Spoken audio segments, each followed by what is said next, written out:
l'école universitaire de kinésithérapie d'Orléans. Et pour cette journée de JSBE, nous avons décidé de vous parler de la nutrition. Pour cela, dans un premier temps, nous allons vous exposer les incidences d'une mauvaise alimentation sur de nombreuses pathologies. Puis, nous allons vous proposer la composition d'une assiette dite équilibrée.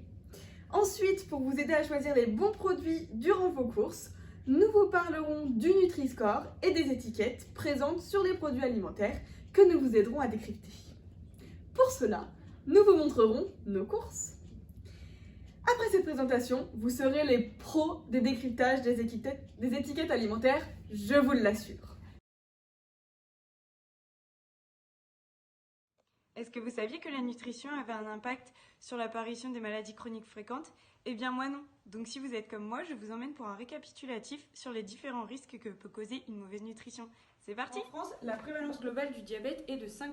Les déséquilibres nutritionnels participent à la propagation du diabète de type 2 qui concerne 90% des cas.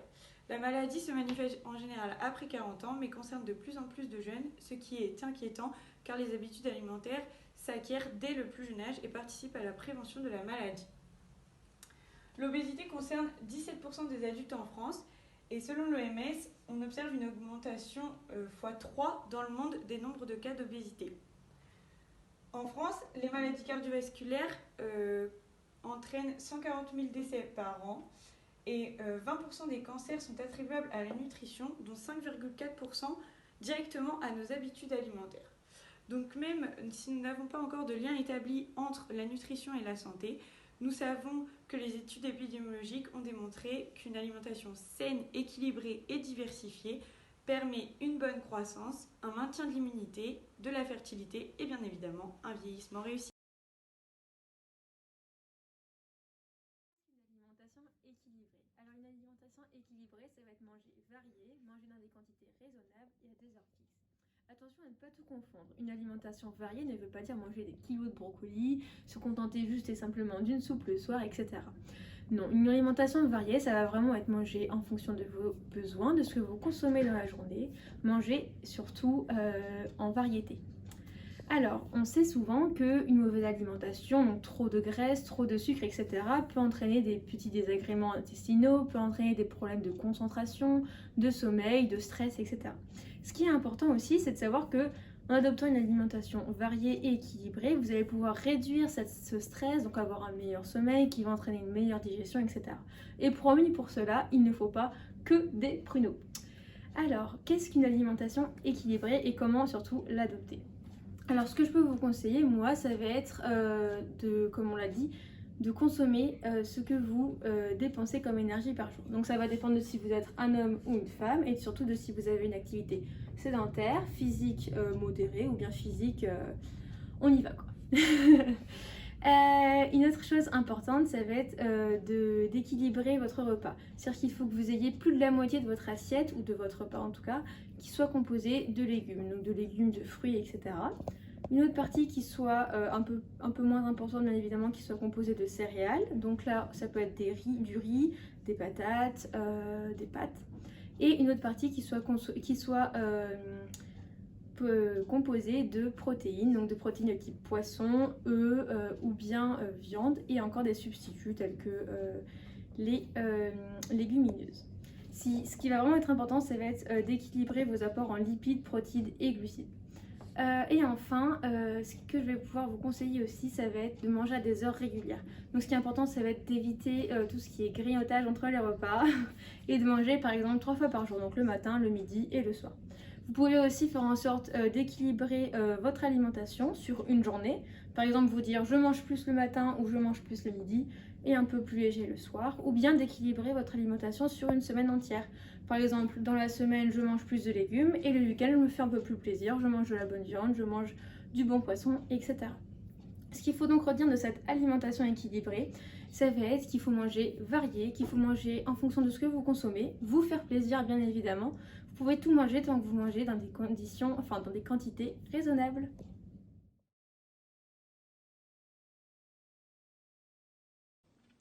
Qu'est-ce que le Nutri-Score? Le Nutri-Score est un logo présent sur les emballages alimentaires qui a pour but de vous donner en un clin d'œil une information lisible et compréhensible sur le produit en question que vous tenez dans les mains. Un produit transformé est censé avoir obligatoirement un Nutri-Score. En revanche, un produit non transformé type légumes ou fruits par exemple n'en possédera pas. Le but du Nutri-Score est de mettre un coup de projecteur sur les produits ayant un bon Nutri-Score, ce qui sous-entend une bonne valeur nutritionnelle de ce produit, ainsi qu'un coup de projecteur sur les aliments ayant un moins bon Nutri-Score, ce qui sous-entend une valeur nutritionnelle moindre pour ces produits-là. Qu'est-ce que le Nutri-Score exactement et comment est-il calculé? Le Nutri-Score est noté sur 5, allant d'une note de A à E, accompagné d'un code couleur qui rend le tout très très intuitif. Ce score est calculé sur différents critères qui sont la teneur du produit en protéines, en fibres, en fruits et en légumes. Donc ces trois critères que je viens de citer sont des critères que l'on souhaite retrouver dans le produit, ainsi que d'autres critères comme le sucre, le sel et les acides gras saturés. Ces trois derniers critères, on cherche à moins les retrouver dans ces produits. Ce score se veut être une information claire et précise pour le consommateur. Il permet à ce dernier de choisir, en plus d'autres critères qui lui tiennent à cœur, de comparer deux produits de la même famille. Par exemple, j'ai en face de moi 2 paquets de céréales pour le petit déjeuner. L'un est Nutri-Score B, tandis que l'autre est Nutri-Score D. Grâce au Nutri-Score, en un coup d'œil, cela me permet de pouvoir comparer les 2 paquets de céréales et de déjà m'orienter vers un produit qui serait meilleur pour moi plutôt que l'autre. Il faudra faire attention à relativiser cette information. Malgré le fait que le score soit adapté au type de produit que l'on a en face de nous, il faut garder en tête que certains produits ne peuvent pas décemment obtenir une bonne note au Nutri-Score. C'est le cas par exemple du beurre, qui est par définition de la matière grasse, et c'est notamment ce que l'on cherche typiquement par exemple pour la cuisson. Eh bien, par exemple, un beurre qui aura un Nutri-Score D n'est pas normalement un bon beurre puisqu'il n'a pas forcément la meilleure note au niveau des Nutri-Scores. Seulement, tous les autres beurres ont un Nutri-Score E. Alors, mon Nutri-Score D est à relativiser et montre bien que ce beurre est le meilleur beurre parmi les autres de la gamme. En plus du Nutri-Score, il est bon de regarder les apports du produit en protéines, glucides et lipides. Camille vous expliquera où trouver ces informations. La répartition que l'on souhaiterait retrouver est la suivante. Environ 20% de protéines, 45 à 50% de glucides et 30 à 35% de lipides. Afin de faire au plus clair et au plus rapide, l'idée est de regarder en premier l'apport protéiné d'un produit. Pourquoi? Car c'est l'essence de vos muscles et aussi un gage de satiété. Un apport protéiné élevé vous permettra donc de manger correctement et d'apporter tous les nutriments nécessaires au bon fonctionnement de vos muscles. En ce qui concerne les glucides, ils sont importants car ce sont eux qui vont vous fournir de l'énergie. Ils sont tout aussi importants que les protéines, voire plus, dans l'effet de satiété. Ils ne sont donc certainement pas à négliger. On préférera privilégier les glucides que l'on retrouve dans les pâtes, le riz ou les pommes de terre par exemple, qui sont des glucides dits lents, plutôt que des glucides rapides que l'on retrouve plutôt dans les confiseries. Les lipides sont vulgairement les graisses et les huiles.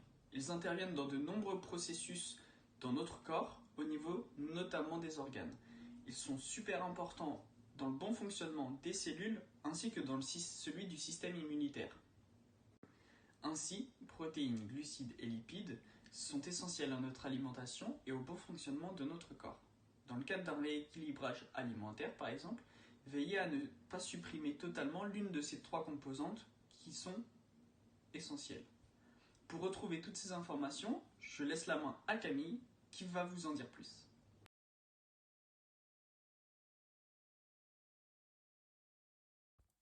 Comme vous l'a dit Alexandre, il est important de regarder le Nutri-Score, mais pas que.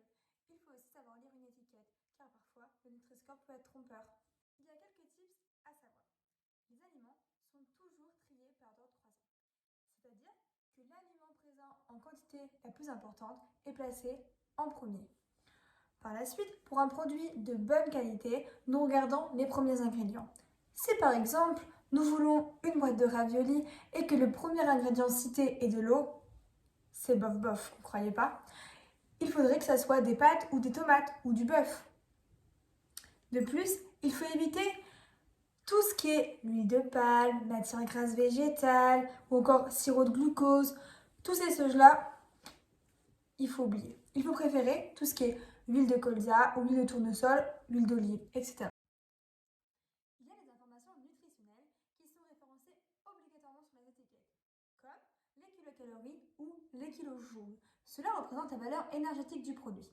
Nous sommes hors norme lorsque le produit dépasse 150 kilocalories pour 100 grammes.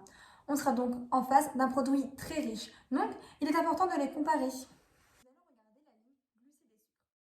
On ne regarde pas que les glucides, mais aussi le sucre et en dessous s'il y a une ligne sucre ajouté. Si c'est le cas, ça fait beaucoup de sucre. Par exemple, lorsqu'on souhaite acheter des lentilles au lard fumé, il n'y a pas à avoir de sucre, ou très peu. S'il y en a alors, c'est qu'on a transformé le goût du produit. Et ça, c'est pas tip top. On sait que la graisse exalte les arômes. Et le sucre renforce et masque le goût. D'ailleurs, le sucre et le sel sont souvent utilisés par l'agroalimentaire pour masquer les piètres qualités des matières premières. Nous allons ensuite regarder les lipides et acides gras saturés. Il faut regarder surtout ceux de mauvaise qualité. Cette valeur correspond aux matières grasses présentes dans le produit. Les acides gras saturés, en dessous de la ligne sucre ajouté,